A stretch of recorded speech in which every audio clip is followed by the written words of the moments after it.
Boa tarde! Começa agora o Conexões dessa terça, dia 1º de outubro. Hoje nós vamos falar sobre a regularização das apostas online e também sobre como evitar contaminação das garrafinhas de água que a gente usa no nosso dia a dia. Vem com a gente, o programa já está no ar.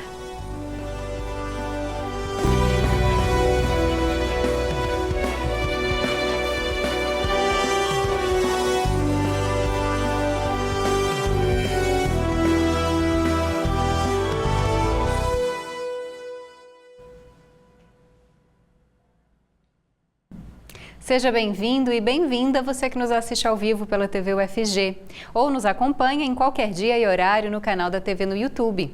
Eu sou a Camila Maia, uma mulher cis de pele clara, tenho cabelos escuros, longos e lisos e olhos também escuros. À minha esquerda está o professor Diego Barbosa, que faz a interpretação para Libras aqui no estúdio. Ele se descreve como um homem de pele clara, com cabelos e olhos castanhos e barba cheia. Nós dois estamos de pé. Atrás está o cenário do Conexões, em tons de azul claro, cinza e vermelho. Também há uma tela bem no centro. Agora essa tela mostra o nome e a logo do Conexões. Daqui a pouco serão inseridos nela o nosso entrevistado e também os nossos conteúdos de vídeo. Mas para começar as notícias, a gente tem informações internacionais. Um avião da Força Aérea Brasileira vai buscar os brasileiros que estão no Líbano nos próximos dias. A região sofre com os contínuos ataques aéreos israelenses contra áreas civis na cidade de Beirute, no sul do país, e também no Vale do Bekaa. A operação, coordenada pelo Itamaraty e pelo Ministério da Defesa, terá uma data anunciada nos próximos dias, depois que forem feitas análises das condições de segurança para o voo. O planejamento inicial da FAB prevê a decolagem do aeroporto de Beirute, que se encontra aberto. A maior comunidade de brasileiros no Oriente Médio atualmente está no Líbano. Ao todo, 21 mil brasileiros vivem no país. E agora falando do cenário nacional, a Justiça do Rio de Janeiro condenou Edmilson Barbosa dos Santos, conhecido como Orelha, a 5 anos de reclusão e 17 dias multa. O Edilson é dono de um ferro velho que recebeu, fez o desmanche e descartou o carro que foi usado para cometer o duplo homicídio contra a vereadora Marielle Franco, que você vê na imagem, e o motorista dela, Anderson Gomes. Esse crime aconteceu no dia 14 de março de 2018. Na decisão proferida pela Justiça do Rio, foi destacado que a destruição do carro embaraçou as investigações dos homicídios e impossibilitou a realização de perícia criminal no veículo, contribuindo assim para que os executores dos crimes se tornassem suspeitos somente quase um ano depois da ocorrência das infrações. Bom, e a partir de hoje, as bets, que são as empresas de apostas online, que não pediram autorização para operar no Brasil, elas terão as atividades suspensas. A informação foi confirmada pelo ministro da Fazenda, Fernando Haddad. E ele pediu aos apostadores para que retirem o dinheiro desses sites, que vão deixar de funcionar o mais rápido possível. Os sites não autorizados podem ser acessados até o dia 11 desse mês. A partir dessa data, a Agência Nacional de Telecomunicações, a Anatel, vai bloquear mais de 600 páginas e sites que não pediram autorização para funcionar no Brasil. Só podem continuar funcionando os sites de bets autorizadas e que já estavam atuando em território brasileiro.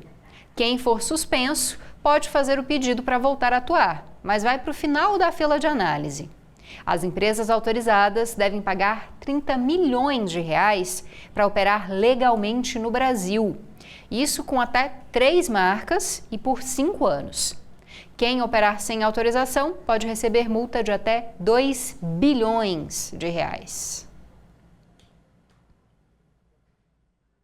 E ainda sobre esse assunto, a CNC, que é a Confederação Nacional do Comércio de Bens, Serviços e Turismo, entrou com uma ação direta de inconstitucionalidade no Supremo Tribunal Federal para contestar a lei das bets, a lei que garantiu aí a possibilidade de atuação dessas empresas. A ação argumenta que as apostas online têm gerado efeitos negativos no comércio e na sociedade, como o aumento da inadimplência e a redução do consumo de bens essenciais.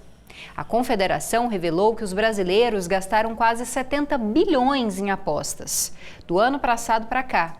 Isso fez com que mais de 1 milhão de pessoas não tivessem recursos para pagar contas e prestações, ficando assim inadimplentes. A CNC pediu uma liminar para suspender a lei até o julgamento da ação e propôs a regulamentação de cassinos físicos, argumentando que isso poderia gerar 1 milhão de empregos e 22 bilhões de arrecadação anual, promovendo o desenvolvimento econômico mais sustentável do que as apostas online, segundo a Confederação, claro. Bom, e o ministro Luiz Fux foi designado como relator dessa ação. E a gente muda de assunto agora para falar sobre saúde. Estudos que você deve ter visto aí pela internet indicaram que as garrafas de água podem conter níveis alarmantes de bactérias, que podem causar diversos problemas para a nossa saúde. E para evitar a proliferação de micróbios, é fundamental manter a higiene desse item, dessa garrafinha, com água e sabão. Além disso, é importante também não compartilhar esse objeto.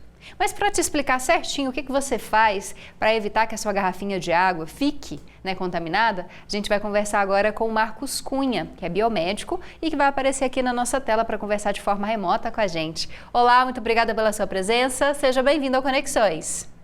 Olá, boa tarde, muito obrigado pelo convite, boa tarde Diego, boa tarde Camila, agradeço imensamente pelo convite. Meu nome é Marcos, eu sou um homem branco de estatura média, cabelos curtos e castanhos, olhos também castanhos e estou vestindo uma camisa vermelha.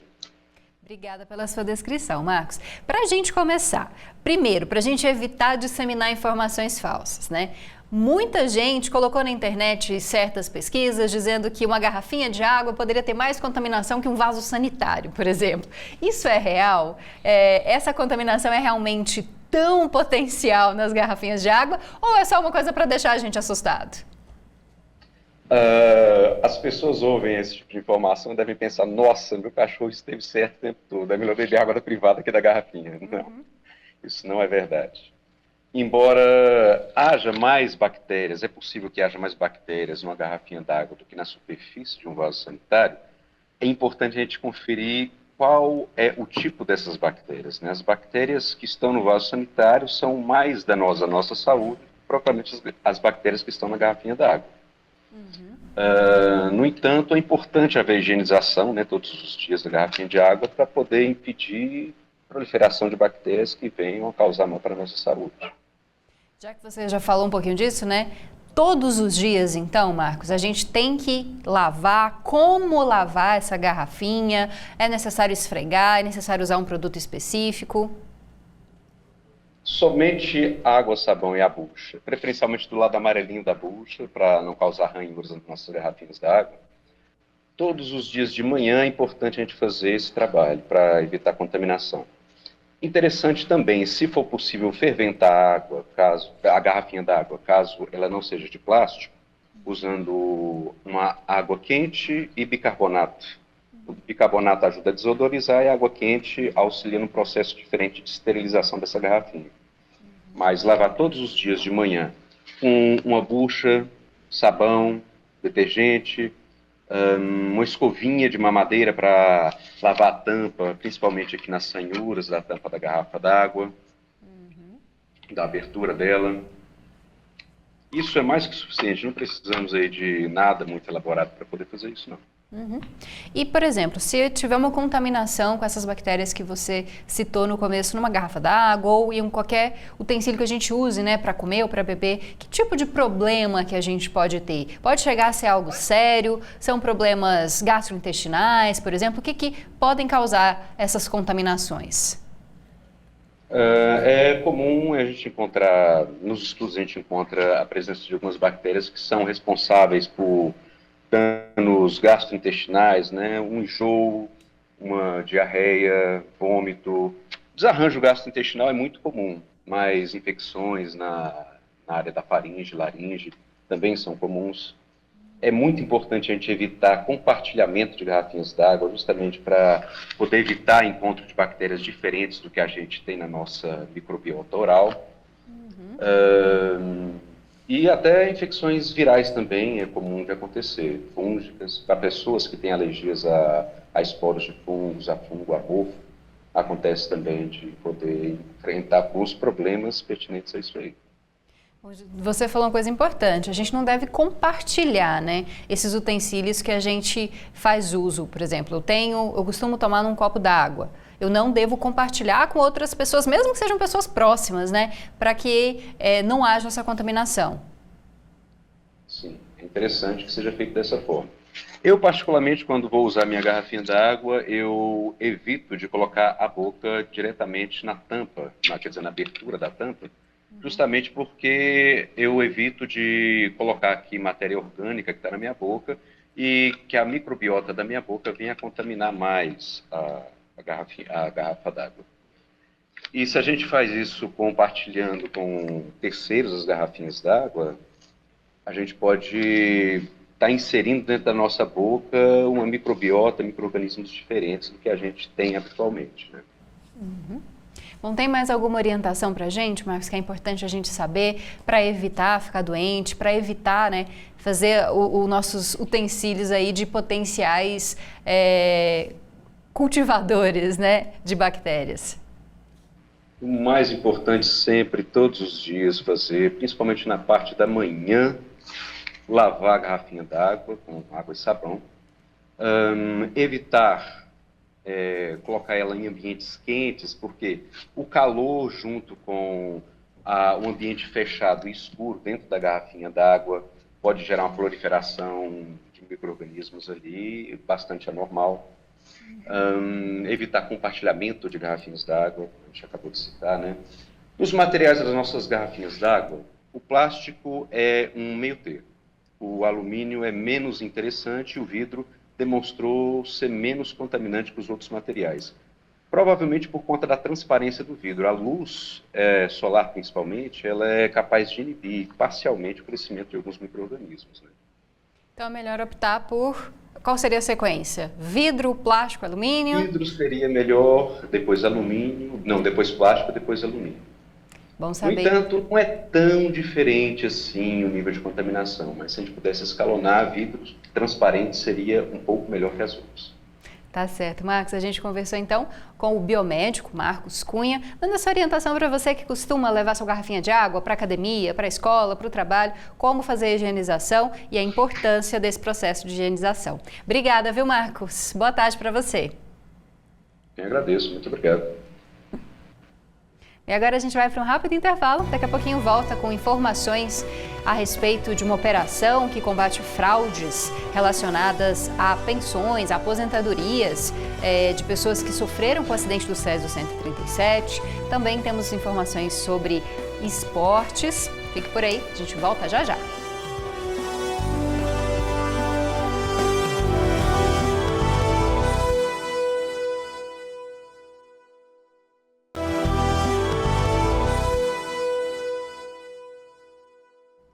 Voltamos com Conexões de hoje, dessa terça-feira.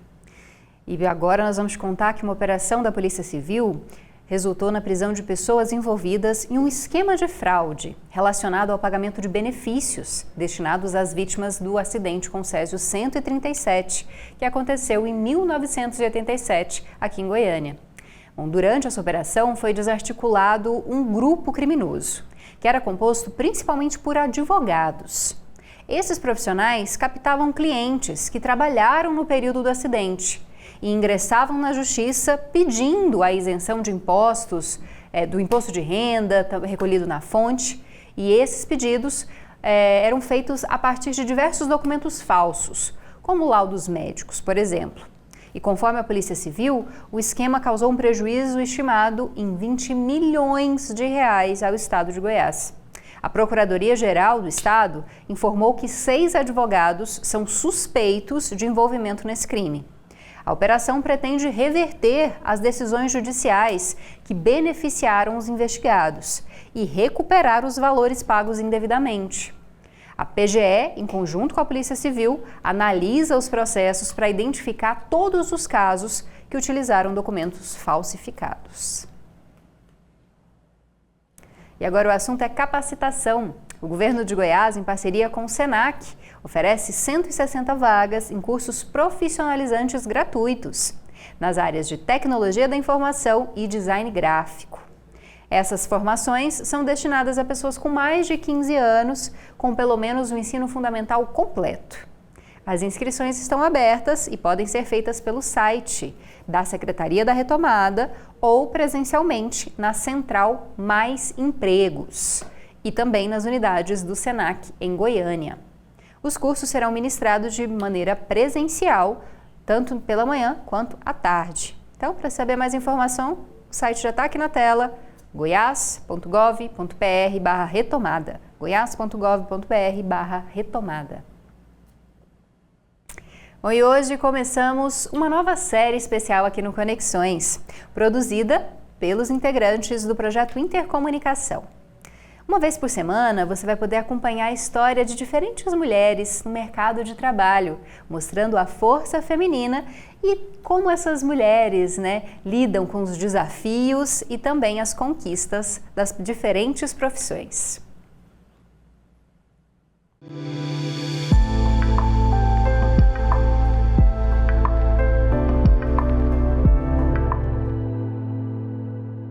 O meu nome é Lélia Moreira Borges, eu sou advogada. Essa pergunta é muito interessante, me faz remontar uma memória, uma lembrança da época da adolescência, em que eu tive que escolher o curso. E aí então eu levei em consideração a minha facilidade na área de humanas, estudei a respeito, busquei informações e dentro daquilo que eu vi como perspectiva para mim, o direito se encaixou perfeitamente. Então, a advocacia, ela veio depois, numa série de experiências que eu fui acumulando ao longo da minha graduação e as oportunidades que eu tive, de trabalhar no Ministério Público primeiro, depois no escritório de advocacia, lecionei por um período, fiz um curso de pós-graduação, mestrado e agora estou na advocacia porque foram situações que foram aparecendo, oportunidades que foram surgindo e eu fui abraçando essa profissão e sempre com muito respeito, muita satisfação de poder contribuir com digamos assim, a defesa dos direitos das pessoas de uma forma geral. Escolher atuar na advocacia, para quem deseja, com certeza o desafio ele é enorme. Muito gratificante, mas é difícil, exige muito estudo, exige muita dedicação e aí nesse caso, para utilizar um termo, lugar de fala, sou uma mulher, então eu preciso levar em consideração o fato de ser uma mulher no mercado de trabalho para atuar na advocacia. Então foram muitos anos de estudo, foram muitos anos de batalha para conquistar um espaço, respeito, todo um arcabouço, que é o termo que é muito utilizado, de informação, de experiência, para então, sim, poder exercer essa profissão com fundamento, com bagagem, Então não é fácil, mas ao mesmo tempo é muito gratificante quando você consegue atuar com base no seu conhecimento, alcançar os resultados, defender os interesses, contribuir para o acesso à justiça, a solução de conflitos, que é um outro aspecto muito importante, para quem atua no direito, sob uma perspectiva de uma solução de conflitos de forma consensual, dialogada. Para quem escolhe o direito para ir para um dos lados e escolher a advocacia, o meu conselho é: estude, prepare-se, mantenha-se permanentemente atualizados para acompanhar a transformação e ser um agente transformador.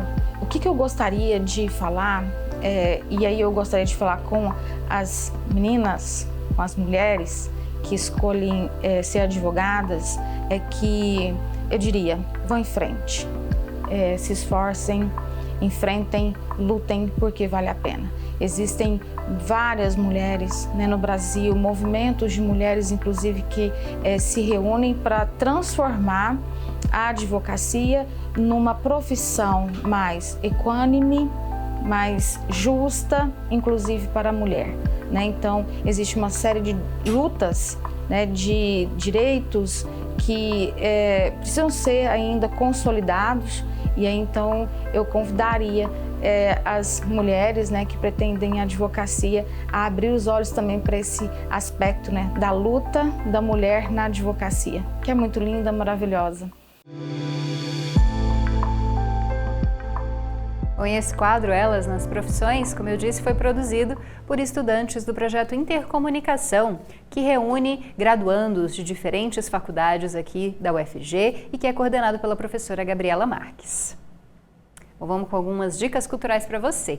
A primeira edição da Feira Literária de Goiás, a FLIG, será realizada a partir de hoje até o dia 3 de outubro no Martim Sererê. O evento vai contar com programação diversificada, incluindo rodas de conversa, teatro interativo, poesia encenada, shows e atividades para as crianças. A abertura oficial ocorre hoje, 7h30 da noite, com a apresentação de Olivier Mariano e Mulheres Coralinas. A FLIG homenageia a escritora goiana Cora Coralina e inclui mesas redondas e oficinas também, claro, além de um espaço de troca de livros. E ela é organizada pelo Instituto Federal Goiano, com o apoio de diversas instituições e secretarias. Bom, o objetivo dessa feira é promover o diálogo sobre literatura e valorizar a diversidade cultural do Estado. O evento é totalmente gratuito, mas é necessário fazer uma inscrição prévia pelo site do IF Goiano, que é eventos.ifgoiano.edu.br/flig. eventos.ifgoiano.edu.br/flig. E mais uma dica cultural para você. O Circuito de Arte e Cultura, Fazendo o Rastro, vai levar os espetáculos Hamlet na Rua e Família Pitanga a várias cidades de Goiás. Queria até que colocasse aqui a nossa imagem de um dos espetáculos, né, que vai estar aí nos próximos dias nas diferentes cidades goianas. Esses espetáculos vão rodar as cidades a partir de hoje até o dia 1º de novembro, então um mês de apresentações. Nas cidades de Goiânia, Goianésia, Caldas Novas, Mineiros, Jataí e Rio Verde. Tudo de forma gratuita. O projeto é apoiado pelo Ministério da Cultura e patrocinado pelo Sicob. Além das apresentações, ele conta com bate-papos e oficinas formativas, permitindo uma interação entre o público e os artistas. Para saber mais, acesse o Instagram, @AntroposCiaDeArte. Antropos com TH, Cia de Arte. Bom, e para encerrar o programa, vamos encerrar o programa aqui. A gente volta amanhã com mais informações. Muito obrigada pela sua audiência, pela sua companhia. Eu ficarei um tempo fora do Conexões, você vai continuar acompanhando as notícias com a Janaína de Oliveira. Eu volto daqui a alguns dias para continuar aqui à frente do Conexões junto com o professor Diego. E nós dois te agradecemos e te convidamos a estar aqui de novo amanhã, meio-dia. Muito obrigada, até mais. Tchau, tchau.